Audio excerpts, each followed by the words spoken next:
तो यहाँ पे देखेंगे कैपेसिटर में संधारित्र श्रेणी क्रम में,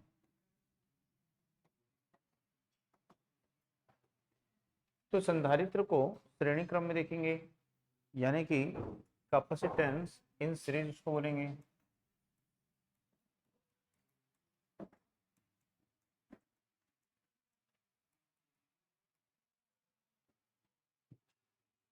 तो यहाँ पे देखेंगे कि जैसे एक कैपेसिटर है, इसकी धारिता है C1, दूसरा कैपेसिटर है, इसकी धारिता है C2, और ये एक तीसरा कैपेसिटर है और इसकी धारिता है C3।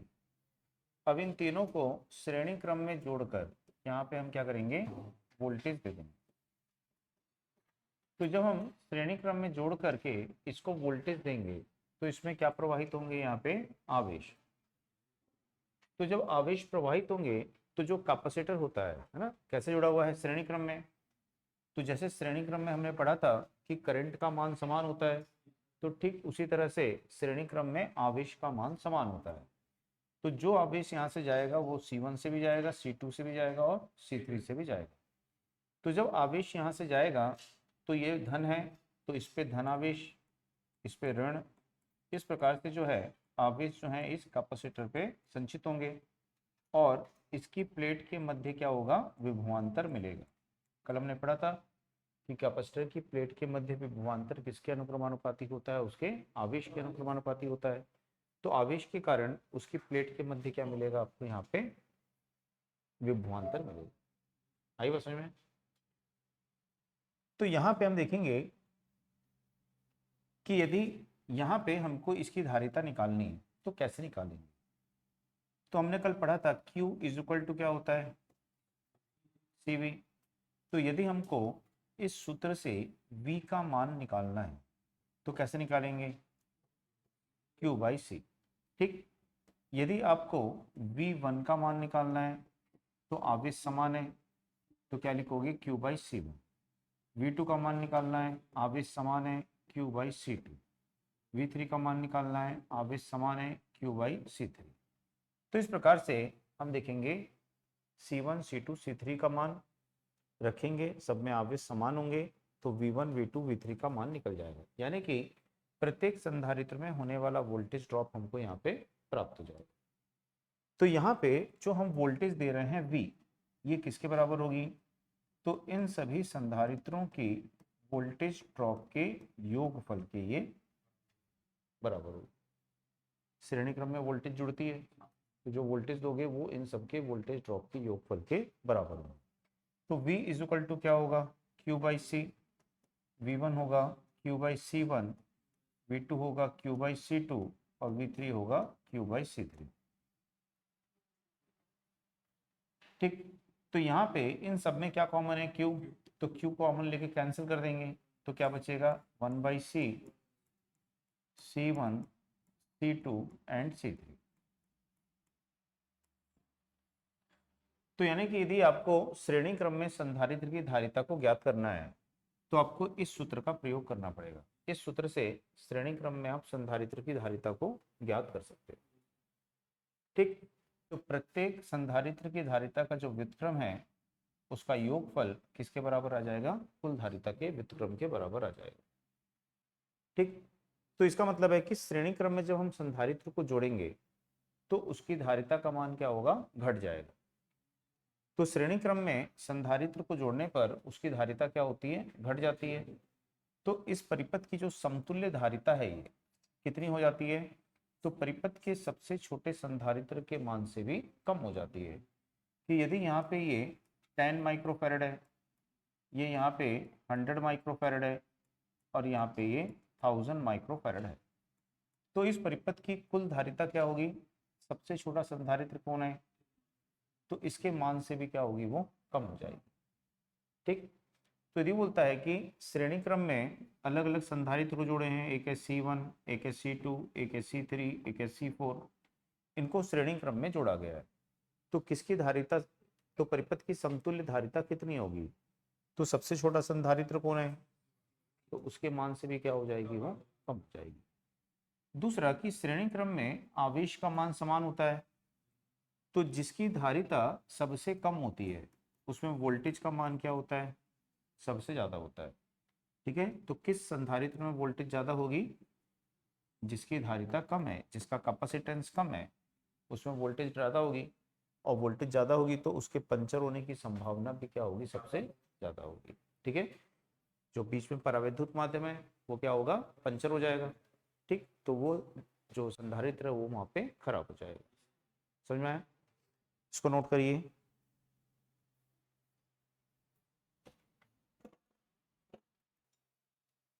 ठीक, अब इसमें नोट करिए, श्रेणी क्रम में, श्रेणी क्रम में संधारित्र, ऐसे लिखो, श्रेणी क्रम में प्रत्येक संधारित्र, प्रत्येक संधारित्र में आवेश का मान समान होता है। श्रेणी क्रम में प्रत्येक संधारित्र में आवेश का मान समान होता है।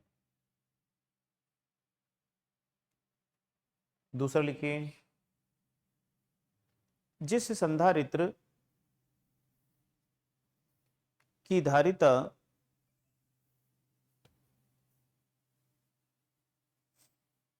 सबसे अधिक होती है, सॉरी, जिस, ऐसे लिख लो, जिस संधारित्र की धारिता सबसे अधिक होती है उसमें सबसे कम वोल्टेज ड्रॉप होती है, उसमें सबसे कम वोल्टेज ड्रॉप होती है, तथा जिस संधारित्र की धारिता सबसे कम होती है,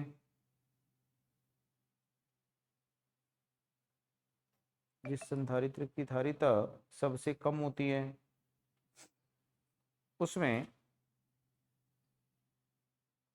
उसमें सबसे अधिक वोल्टेज ड्रॉप होती है, उसमें सबसे अधिक वोल्टेज ड्रॉप होती है, और उसके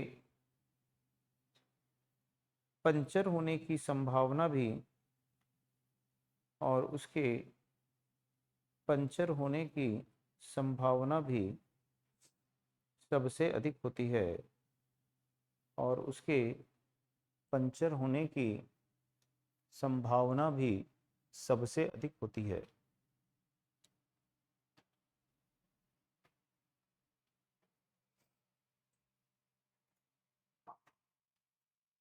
ठीक है, और उसके पंचर होने की संभावना भी सबसे अधिक होती है। उसके बाद में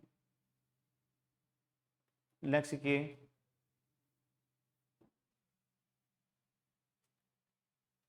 श्रेणी क्रम में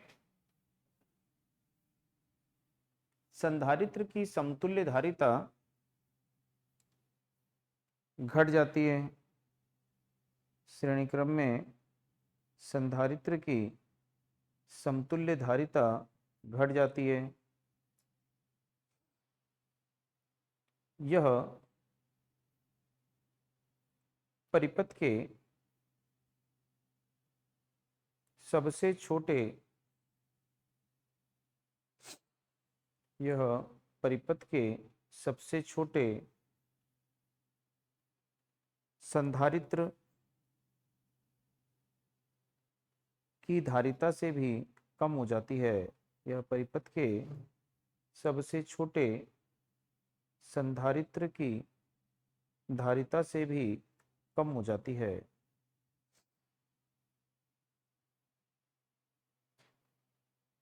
ठीक है, तो परिपथ के सबसे छोटे संधारित्र की धारिता से भी क्या होती है, ये कम हो जाती है।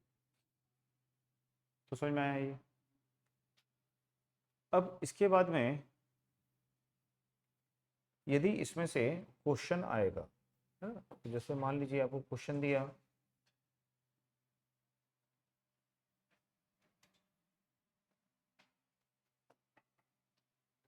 तो क्वेश्चन ऐसे दिया कि श्रेणी क्रम में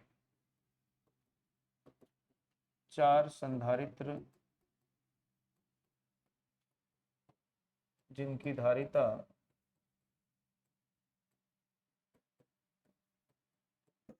C1, C2, C3, C4 है को जोड़ा गया है।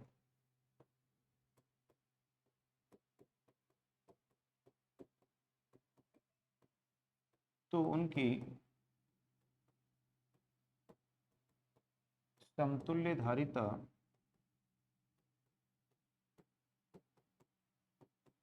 ज्ञात कीजिए। तो उनकी जो है समतुल्य धारिता आपको यहाँ पे ज्ञात करनी है। ठीक, तो ऑप्शन देगा ए C1 से कम, C1 से ज्यादा,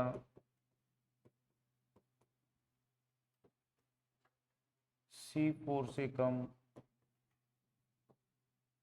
C4 से ज्यादा। तो ऐसा ऑप्शन दे देगा। तो सबसे छोटा कौन है? C1, तो उससे भी क्या हो जाएगी, ये कम हो जाएगी।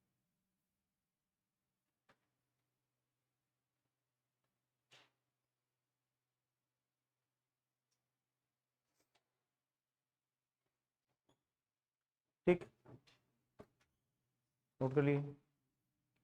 अब मान लीजिए इस प्रकार से क्वेश्चन दिया,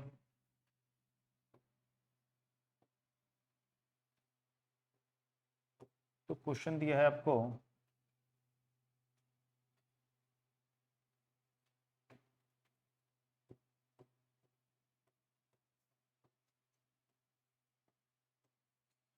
कि इस प्रकार से ये दो संधारित्र हैं, एक है C1, एक है C2। ये यहाँ पे है 10 माइक्रोफैरड का और ये है यहाँ पे 20 माइक्रोफैरड, और यहाँ पे इसको वोल्टेज दिए हैं 150 वोल्ट। ठीक, तो आपको यहाँ पे V1 V2 का मान निकालना है। ठीक, तो एक तो आप इसमें ज्ञात करना है समतुल्य धारिता निकालिए।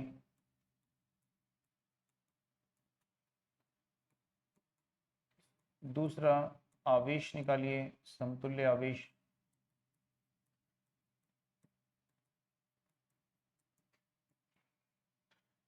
और तीसरा आप निकालिए V1 व V2 ज्ञात कीजिए। तो इन सभी का जो मान है ये आपको यहाँ पे ज्ञात करना है। इसको बनाइए आप लोग।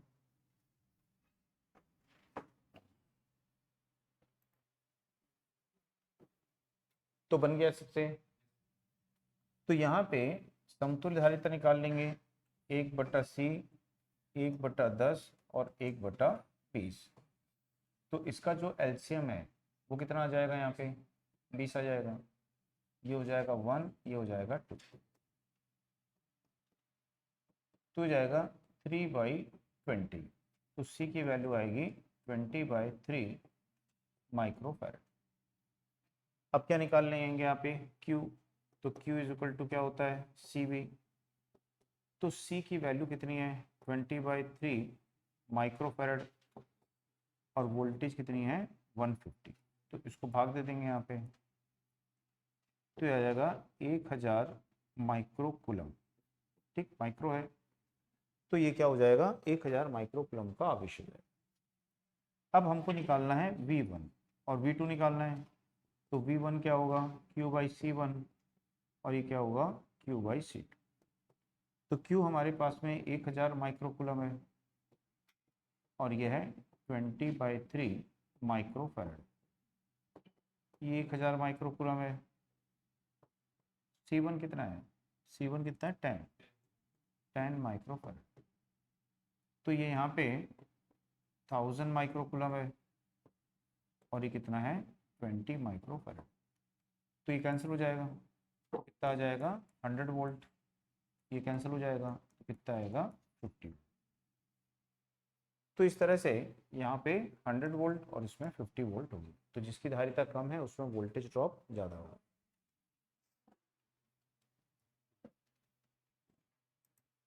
तो अब इसके बाद में यहाँ पे देखते हैं नेक्स्ट।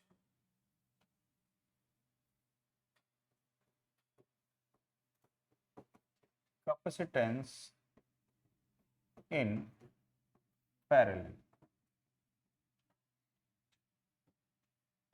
यानी कि धारिता समांतर क्रम में।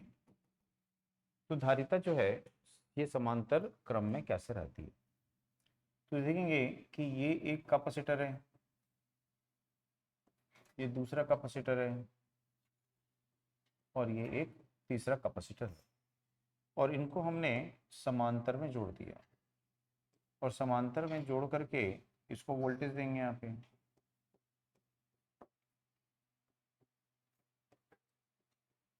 ठीक, तो जैसे हम पहले पढ़ चुके हैं कि समांतर क्रम में वोल्टेज का मान क्या होता है, समान। तो यहाँ पे इन सब में वोल्टेज का मान समान हो। ठीक, तो इन सब में वोल्टेज का मान क्या होगा, समान होगा, लेकिन इन सब में आवेश का मान अलग अलग होगा। इसमें अलग आवेश जाएगा Q1, इसमें अलग जाएगा Q2, और इसमें अलग जाएगा Q3। तो सभी आवेश यहीं से जाएंगे, तो जो Q है ये कुल आवेश है, और ये किसके बराबर होगा, Q1 plus Q2 plus Q3 के बराबर हो जाएगा। ठीक, तो आवेश जो है वो श्रेणी क्रम में क्या होते हैं, जुड़ते हैं। तो Q is equal to Q1 plus Q2 plus Q3 हो जाएगा। तो Q इज इक्वल टू क्या होता है, CV। ठीक है, हमने पढ़ा है थोड़ी देर पहले, Q इज इक्वल टू क्या होता है, CV।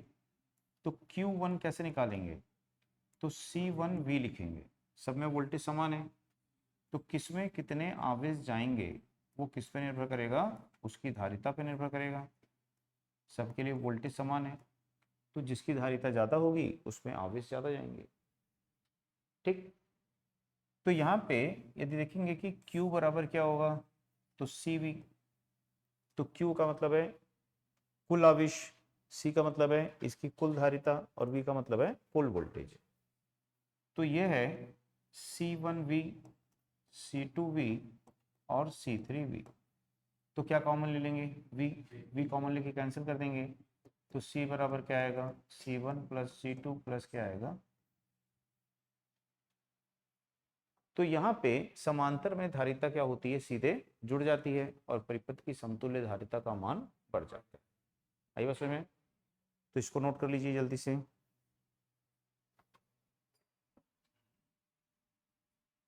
ठीक, तो इसमें नोट करिए, इसमें लिखिए समांतर क्रम में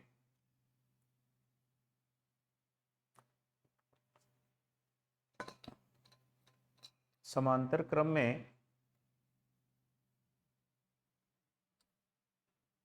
वोल्टेज का मान समान होता है।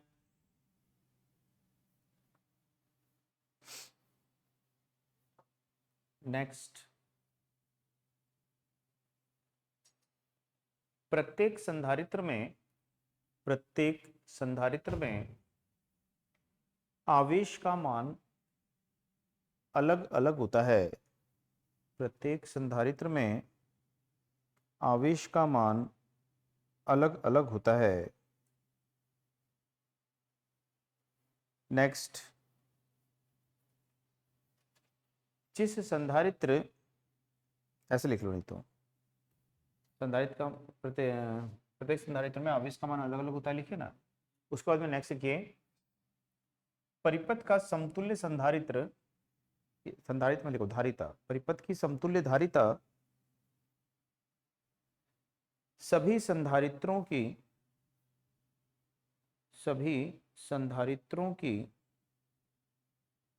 धारिता का योगफल होती है।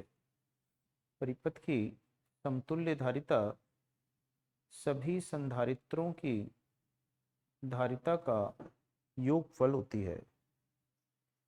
ठीक, तो परिपथ की समतुल्य धारिता क्या होती है, सभी संधारित्रों की धारिता का योगफल होती है। अब इसमें यदि क्वेश्चन दिया, मान लीजिए इस प्रकार से,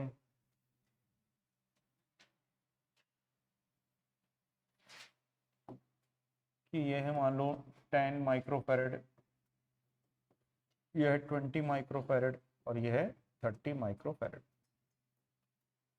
और यहाँ पे इसको दिए हैं 100 वोल्ट।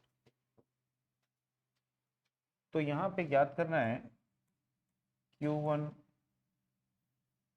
ठीक है। तो ज्ञात करना है, ज्ञात करें Q1, Q2, Q3 व Q का मान। तो इनका मान आपको यहाँ पे ज्ञात करना है।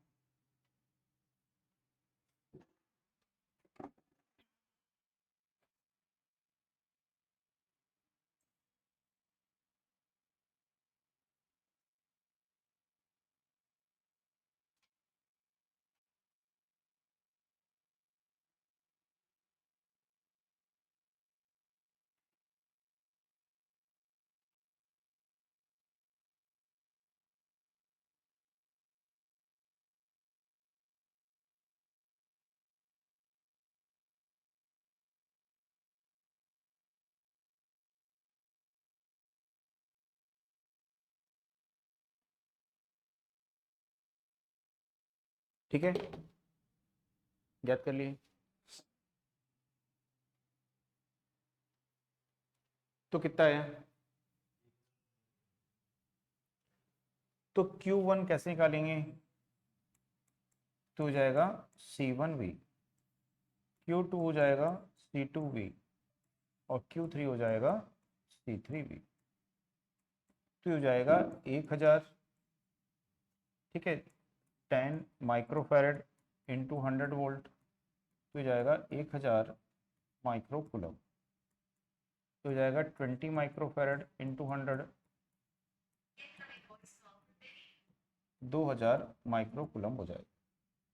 ठीक, ठीक। इसके बाद में 30 माइक्रोफैरड तो हो जाएगा 3000 माइक्रो कूलम। इन सबको जोड़ देंगे तो कितना हो जाएगा?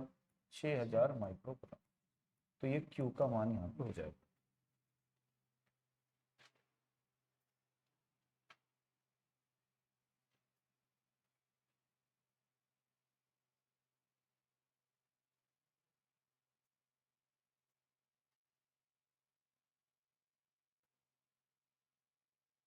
ठीक।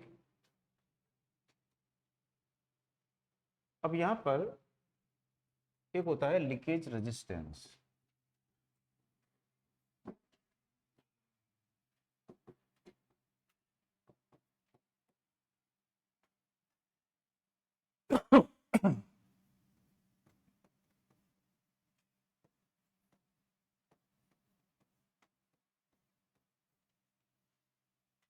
तो हेडिंग डाल लीजिए लीकेज रेजिस्टेंस, यानी होता है रिसाव प्रतिरोध।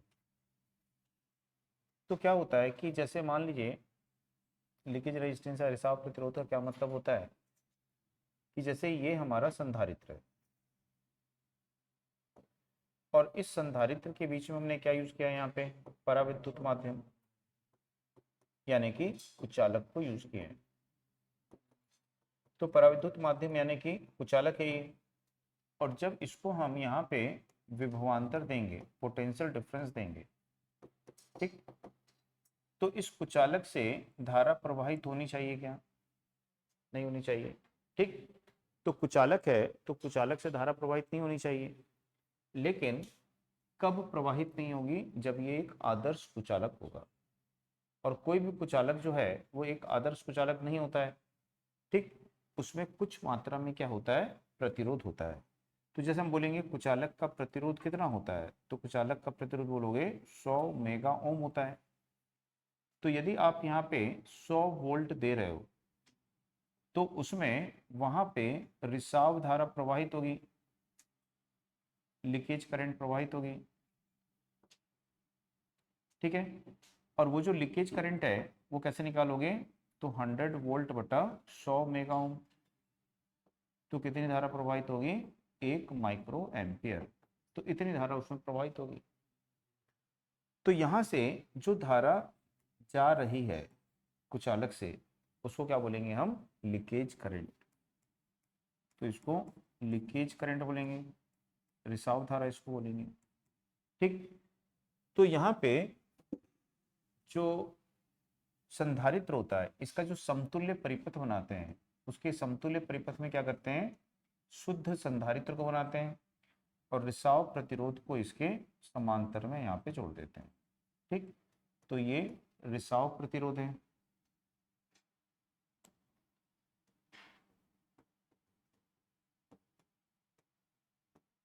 और ये यहाँ पे क्या हो गया, शुद्ध संधारित्र हो गया, जिसमें बिल्कुल भी रिसाव प्रतिरोध नहीं है। तो ये इसका क्या हो जाता है, समतुल्य परिपथ बन जाता है ये। अब इसको वोल्टेज देंगे तो यहाँ से धारा नहीं जाएगी, वो धारा कहाँ से जाएगी, इस प्रतिरोध से जाएगी। ठीक, तो ये संधारित्र का क्या बन जाएगा, समतुल्य परिपथ बन जाएगा। आई बात समझ में?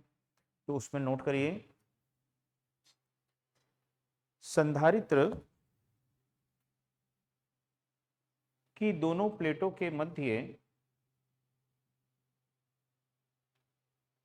कुचालक पदार्थ का प्रयोग करते हैं।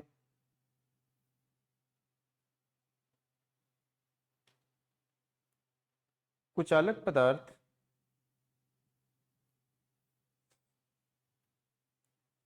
एक आदर्श कुचालक नहीं होता है।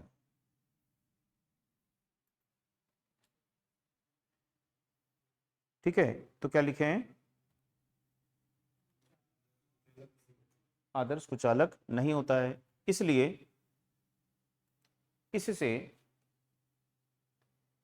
लीकेज करंट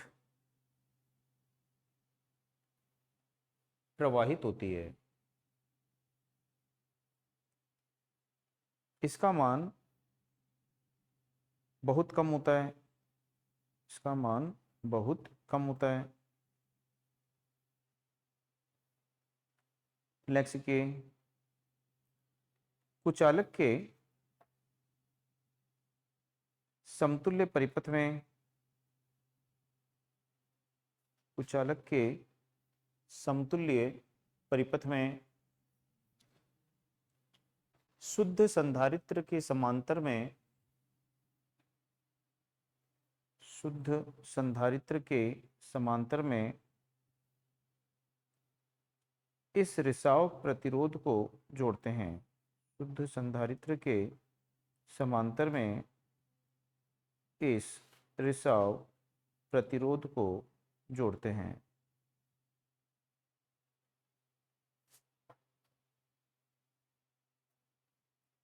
ठीक है, तो शुद्ध संधारित्र के समांतर में किसको जोड़ते हैं, इस रिसाव प्रतिरोध को यहाँ पे जोड़ते हैं। तो समझ में आया सबको, नोट कर लिए? ठीक, इसको नोट कर लिए, डायग्राम समतुल्य परिपथ है, ये समतुल्य परिपथ को नोट कर लो।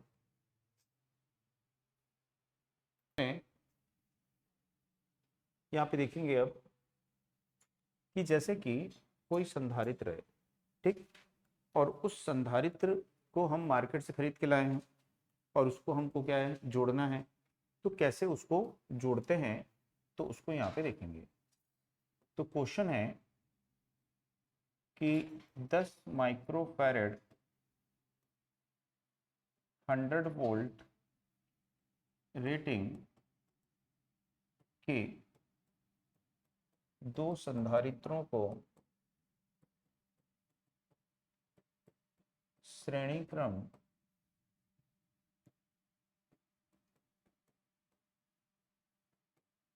में जोड़ने पर उनकी वोल्टेज व धारिता ज्ञात कीजिए।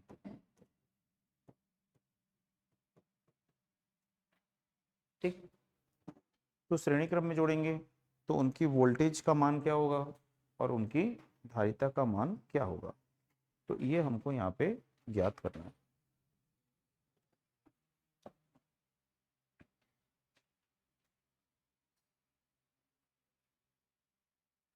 ठीक, तो क्या होगा बताओ?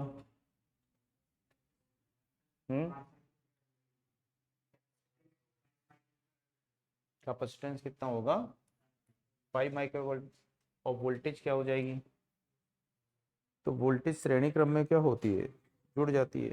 ठीक, तो यदि हम देखेंगे कि एक संधारित्र है ये और ये दूसरा संधारित्र है, इनको हमने श्रेणी क्रम में जोड़ा है, ये 10 माइक्रोफैरड है, 100 वोल्ट है,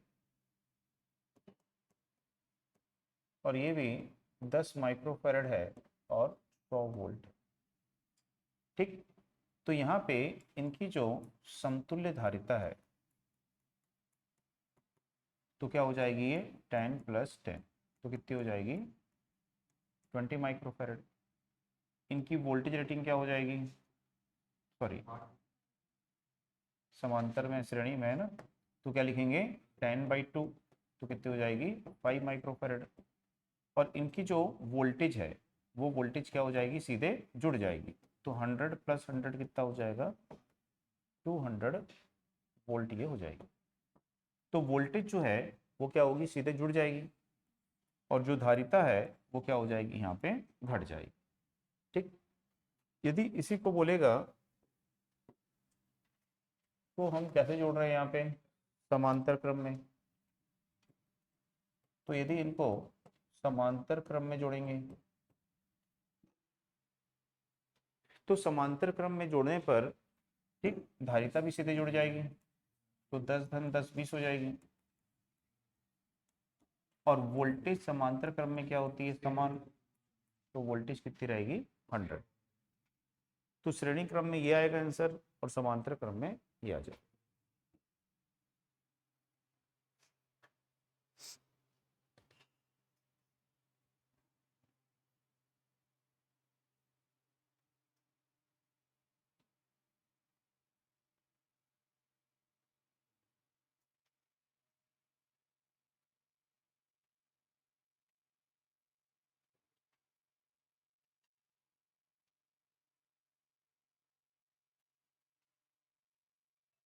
ठीक, नोट कर लिए।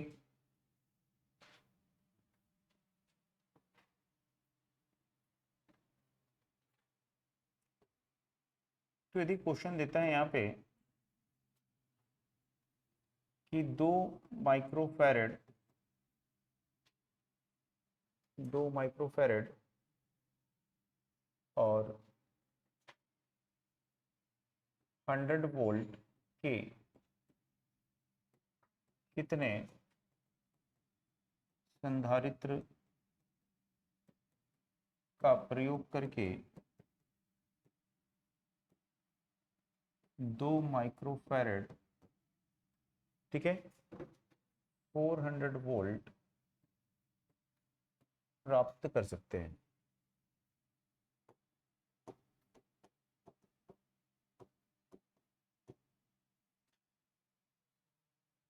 ठीक, तो कितने संधारित्र का प्रयोग करेंगे, ठीक है ना, तो 4 संधारित्र का प्रयोग नहीं करेंगे, 16 संधारित्र का प्रयोग करेंगे। ठीक, तो 4 को जब हम श्रेणी क्रम में जोड़ेंगे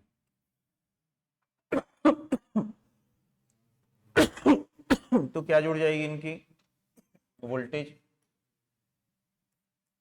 तो 100 100 100 100, तो इसकी समतुल्य वोल्ट कितनी हो जाएगी। ठीक, लेकिन धारिता क्या हो जाएगी, घट जाएगी, तो इसकी जो समतुल्य धारिता है वो कितनी हो जाएगी, 1/c, 1/2, 1/2, 1/2, 1/2, तो ये c का मान कितना आएगा, 0.5। ठीक है, 1/2 1/2 है ना सब, तो कितना आ जाएगा, c का मान कितना आ जाएगा, ठीक, एलसीएम निकाल लोगे यहाँ पे, कितना आ जाएगा, 2, 1 धन 1 धन 1 धन 1, तो कितना आ जाएगा, 4/2। तो c का मान कितना आ जाएगा यहाँ पे, तो 1/2, यानी क्या होता है, 0.5 माइक्रोफैरड होता है। ठीक, तो धारिता क्यों कम हो गई इसकी, तो 0.5 माइक्रोफैरड हो गई, हमको कितनी चाहिए, तो क्या करेंगे यहाँ पे एक शाखा को और जोड़ दें, तो जब एक शाखा को और जोड़ देंगे यहाँ पे, तो इसका भी कितना हो जाएगा 0.5, कितना हो जाएगा 1। एक और जोड़ देंगे यहाँ पे तो कितना हो जाएगा 0.5। एक और जोड़ देंगे तो कितना हो जाएगा 0.5, तो कितना हो जाएगा 2 माइक्रोफैरड। तो अब यहाँ पे 400 वोल्ट भी मिलेगी और 2 माइक्रोफैरड भी मिलेगी। आई बात समझ में? तो इस प्रकार से कितने संधारित्र का प्रयोग करेंगे यहाँ पे, 16 संधारित्र का प्रयोग करेंगे। अब इसके बाद में देखते हैं यहाँ पे कि यदि आपको बोलता है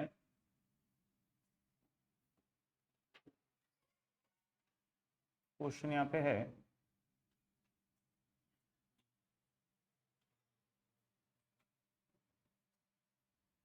या इसी तरह का एक क्वेश्चन और कर लेते हैं।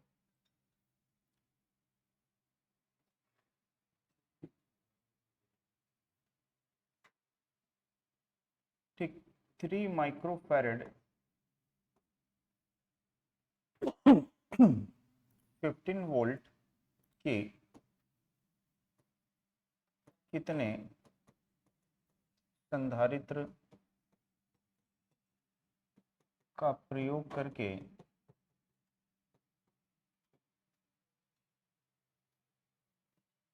3 माइक्रोफैरड 45 वोल्ट प्राप्त कर सकते हैं।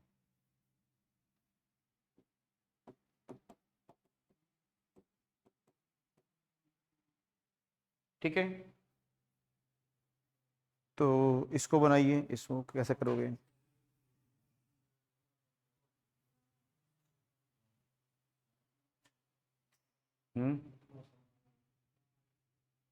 समझ में आ गया? तो 9 आ जाएगा, है ना? तो यहाँ पे इस तरह से संधारित्र को जोड़ देंगे। तो जब इस तरह से जोड़ेंगे, ठीक, तो ये 3 माइक्रोफैरड है, ये भी 3 माइक्रोफैरड है और ये भी 3 माइक्रोफैरड है। तो इस पूरे का जो कैपेसिटेंस है वो कितना हो जाएगा? तो 1/3 करके निकालोगे तो 1/3, 1/3, 1/3, तो कितना माना जाएगा इसका? तो 1 माइक्रोफैरड आ जाएगा। और वोल्टेज 15-15 है, तो वोल्टेज क्या होगी यहाँ पे, जुड़ जाएगी, तो कितनी आएगी 45 वोल्ट आ जाएगी। तो इसी तरह की एक शाखा और लगा देंगे तो इसका भी 1 वोल्ट आएगा और वोल्टेज सेम 45 वोल्ट, है ना, समांतर में वोल्टेज समान होती है। तो ये भी 1 माइक्रोफैरड और इसकी वोल्टेज भी सेम आएगी। तो तीनों की वोल्टेज सेम रहेगी और धारिता क्या होगी, समांतर क्रम में सीधे जुड़ जाएगी। तो ये 3 माइक्रोफैरड और 45 वोल्ट यहाँ पे आ जाए।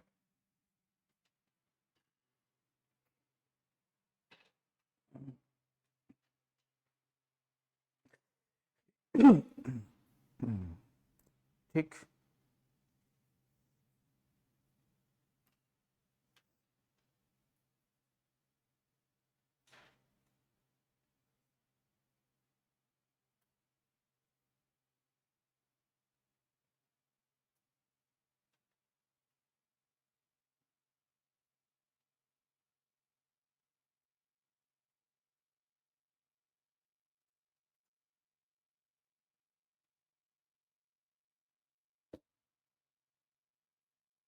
ठीक है, समझ में आया सबको?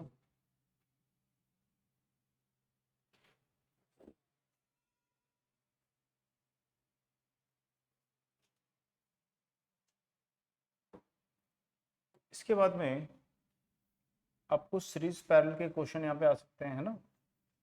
तो जैसे कि क्वेश्चन यहाँ पे आपको दिया है इस प्रकार से,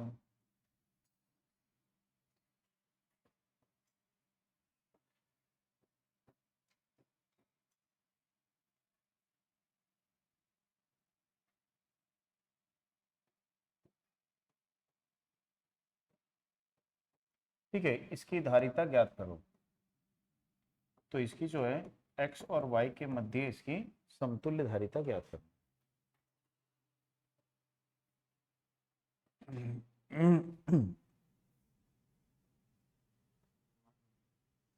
हम्म,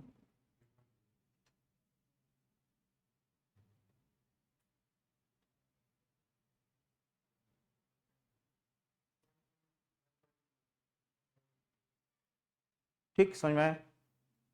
तो कितना है आंसर? तो दो से क्या आएगा, कम आएगा, दो से कम आएगा। तो 1/c, 1/2, 1/4 और 1 क्या करोगे, तो कितना एलसीएम आ जाएगा, हो जाएगा 6, 3, 1। 6, 3, 9 और 1 क्या होगा, 10। तो c की जो वैल्यू है क्या आएगी, 12/10, यानी क्या आएगा, 1.2 माइक्रोफैराड आ जाएगा। ठीक,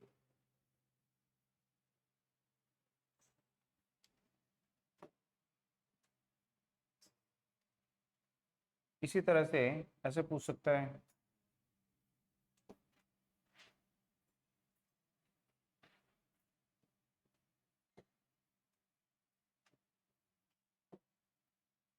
ठीक, ये 4 माइक्रोफैराड है, ये भी 4 माइक्रोफैराड है, और ये भी 4 माइक्रोफैराड।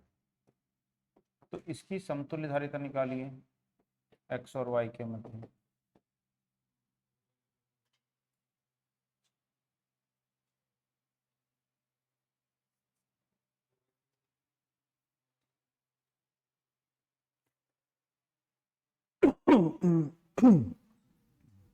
कितनी आई, 6 आई। ठीक,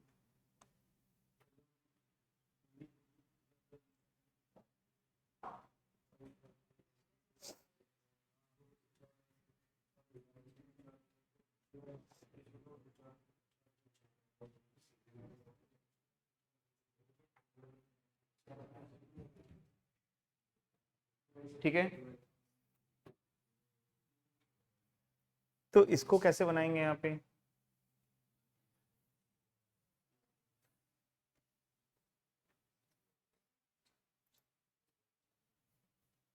तो देखेंगे ये दोनों कैसे आ जाएंगे,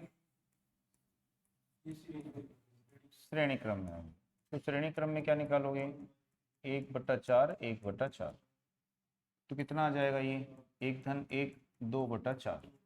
तो सी का मान कितना आ जाएगा, यानी कि इन दोनों को हटा करके इनके स्थान पे क्या लगा देंगे, 2 माइक्रोफैरड लगा देंगे।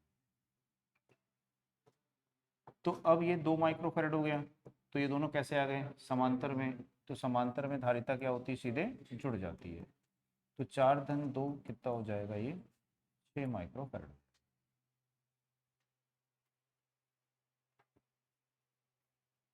ठीक,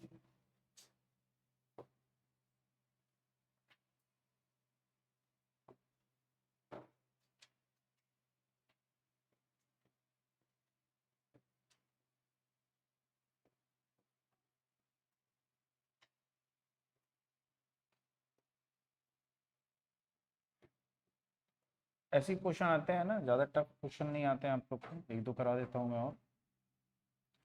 तो जैसे कि ये 10 माइक्रोफैरड है, ये 10 माइक्रोफैरड है, ये 8 माइक्रोफैरड। तो इसकी धारिता ज्ञात करो बोलेगा, इसकी धारिता निकालो।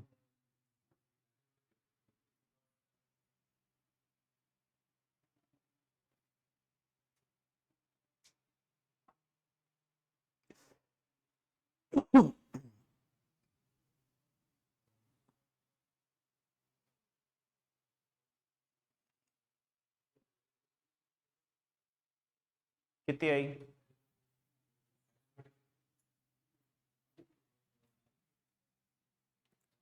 ठीक है। अब ये दोनों कैसे जुड़े हैं यहाँ पे, समांतर में। तो समांतर में क्या होगा, जुड़ जाएगा। तो जुड़ जाएगा तो कितना आ जाएगा, ये 20 आ जाएगा। अब ये 20 इसके साथ क्या आ जाएगा, श्रेणी क्रम में आ जाएगा। तो श्रेणी क्रम निकाल लोगे इसका, तो श्रेणी क्रम क्या हो जाएगा यहाँ पे, 20 × 8 और 20 - 8। तो ये हो जाएगा 20 × 8/28। तो इसको कैंसिल कर दो यहाँ पे, तो कितने से कैंसिल हो जाएगा ये, 2 से। ठीक है, तो 2 × 4 = 8, 2 से 14 बार, 7 से कैंसिल हो जाएगा, 2 से बार है ना, 2 चौक 8 और 2 सत्ते 14, 2 दूनी 4 और 2 सत्ते 14, तो कितना आया, 2 दूनी 4, 40/7। तो इतना माइक्रोफैराड क्या होगी इसकी धारिता यहाँ पे आ जाएगी। ठीक। हम्म। हाँ, 40/7 इसकी वैल्यू आ जाएगी। ठीक, यदि इस तरह से दिया है,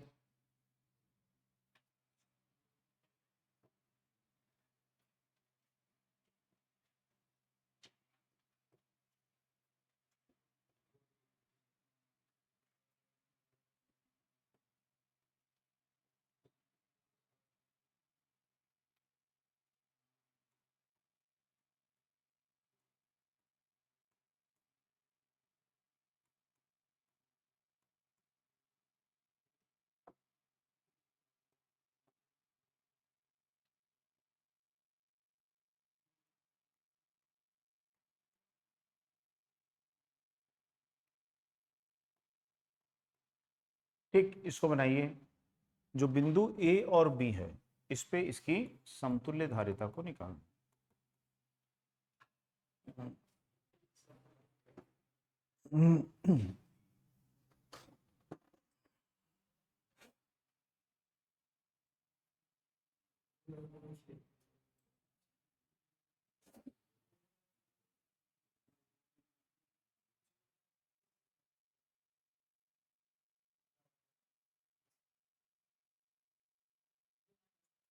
हम्म।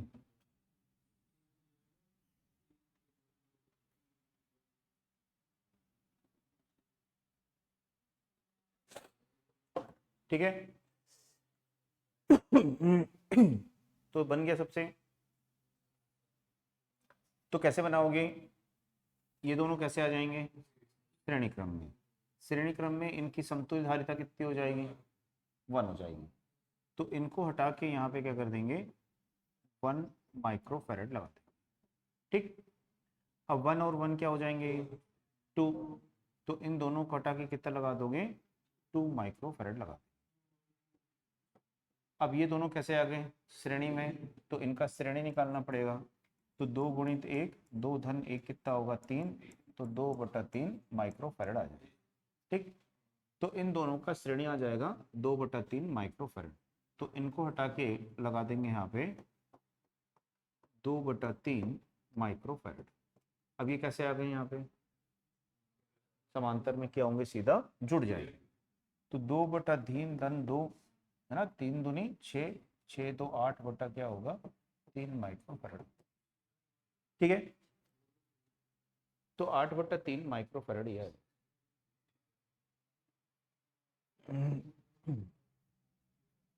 समझ में आ गया। अब यदि इस तरह से क्वेश्चन देगा,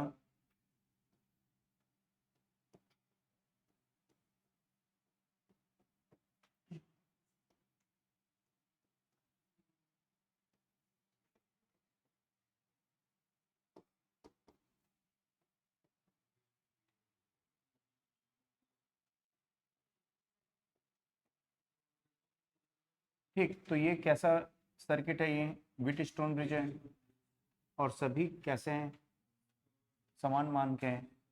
तो इसका आंसर भी क्या आएगा, समान है। तो इसका जो आंसर आएगा वो 2 माइक्रोफैरड आएगा। ठीक, तो जो इन सब की वैल्यू होगी वही उसका आंसर भी आएगा। आई बात समझ में। तो इस तरह के क्वेश्चन आपको इसमें यहाँ पे पूछ सकता है, नोट कर लिए इसको।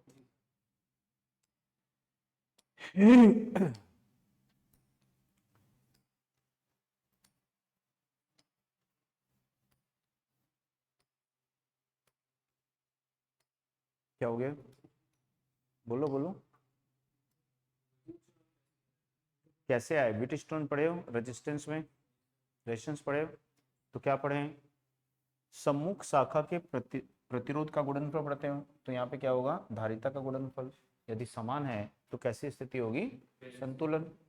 संतुलन की स्थिति होगी तो इसको क्या करोगे यहाँ से, तो अब ये बिंदु दिखेगा और एक ही बिंदु दिखेगा, इस पे दोनों कैसे हैं, श्रेणी में 1 ओम आ जाएगा। ये दोनों कैसे हैं, श्रेणी में 1 ओम आ जाएगा। 1 और 1 का समांतर कितना आ जाएगा,